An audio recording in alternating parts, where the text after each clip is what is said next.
एक तरफ तो हनुमान जी संजीवनी का पर्वत ला रहे हैं, अब दूसरी तरफ आधी रात को श्री रामचंद्र जी लक्ष्मण जी को हृदय से लगा करके रो रहे हैं, इमोशनल हो रहे हैं।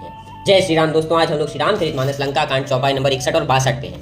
वो कहते हैं कि हे भाई, तुमने तो मुझे हमेशा सुख दिया, मेरे लिए माता पिता को छोड़ दिया, वन में मेरे साथ हमेशा रहे, मेरी परछाई बन करके रहे, और यहाँ पर भी मेरे लिए युद्ध कर रहे थे, और अब तुम ऐसे पड़े हो। अरे मुझे बताओ, मैं अयोध्या जाकर के लोगों को क्या मुंह दिखाऊंगा, क्या कहूंगा जब कहूंगा कि स्त्री के लिए मैंने भाई को भी गवा दिया और अब तो दोनों ही मेरे साथ नहीं है। पर तुम कृपा करके जाग जाओ और मुझे बताओ मैं माता को क्या जवाब दूं। सुमित्रा माता ने तुम्हारा हाथ मुझे थाम के दिया था और बोला था कि इसका ध्यान रखो, अब मैं उनके आगे क्या कहूंगा।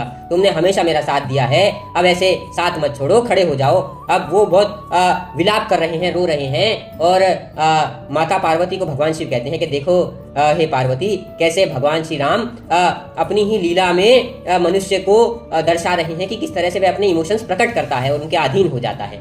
इतने में उनका रोना और उनका विलाप देख करके सारी वानर सेना का मोरल डाउन होता है, तो हनुमान जी आ जाते हैं। अब जैसे ही हनुमान जी आते हैं, मानो कि डूबते को तिनके का सहारा, और वो तो हनुमान जी का सहारा था, तो सब लोग खुश हो जाते हैं, जयकारे लगने लगते हैं। वो फटाफट से वो पर्वत वहां रखते हैं और जो सुषेण वैद्य है उसमें से संजीवनी निकाल करके लक्ष्मण जी को जीवित कर देते हैं, मतलब उनकी मूर्छा टूट जाती है। लक्ष्मण जी जीवित होते हैं और वापस बैठते हैं। हनुमान जी और राम जी उनको हृदय से लगा लेते हैं और फिर हनुमान जी के कृतज्ञ हो जाते हैं।